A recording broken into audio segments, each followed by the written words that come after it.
Խորհուրդս գործող օրենսդրության համաձայն անգործունակը դա անաշխատունակը չէ։ Երբ ես նշում եմ անգործունակ, ձեզ մոտ պարբերաբար շփոթմունք է առաջանում, կարծում եք, որ դա անաշխատունակության մասին է խոսքը գնում։ Ուրեմն անգործունակ անձը ճանաչվում է միմիայն դատարանի վճռով եւ այն դեպքում, եթե անձը հոգեկան խանգարման հետևանքով չի կարողանում, չի հասկանում իր գործողությունների նշանակությունը կամ չի կարողանում դրանք ղեկավարել։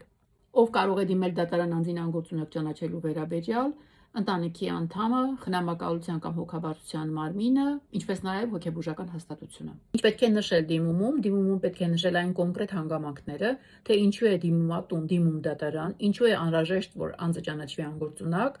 եւ ինչ հանգամանքներն են հիմք տալիս ենթադրելու, որ անձը իր հոգեկան խանգարման հետևանքով չի հասկանում իր գործողությունների նշանակությունը կամ չի կարողանում դրանք ղեկավարի։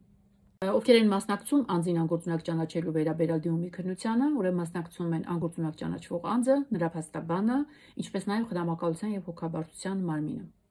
Նշված գործերով դատարանը պարտադիր նշանակում է դատահոգեբուժական փորձաքննություն, պարզելու համար, թե արդյոք անձը տառապում է որևէ հոգեկան հիվանդությամբ եւ արդյոք այդ հիվանդության հետևանքով անձը ունակ չէ ղեկավարել իր գործողությունները կամ հասկանալ իր գործողությունների նշանակությունը։ Եթե անձը խուսափում է ներկայանալ փորձաքննության, դատահոգեբուժական փորձաքննության, ապա կարող է նաև ուղարկվել հարկադիր կարգով։ Եթե դատարանի վճռով անձը ճանաչվում է անգործունակ, ապա ուժի մեջ մտնելուց հետո անգործունակ ճանաչված անձի նկատմամբ խնամակալության հոգաբարձության մարմնի կողմից նշանակվում է խնամակալ եւ հետագա բոլոր գործարքները իրականացվում է միմիայն խնամակալի ստորագրությամբ։ Եվ վերջին հարցադրումը հնարավոր է արդյոք վերականգնել անձի գործունակությունը, այո, սակայն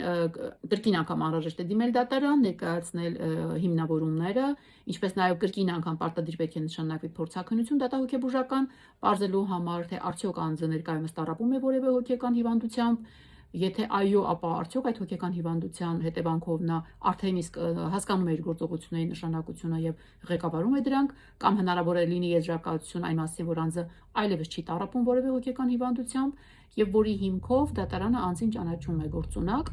հետեւաբար վերադառնում է նա իր, այսպես ասած, նախկին բոլոր իրավունքներին։ Այսքանը լավ եղեք։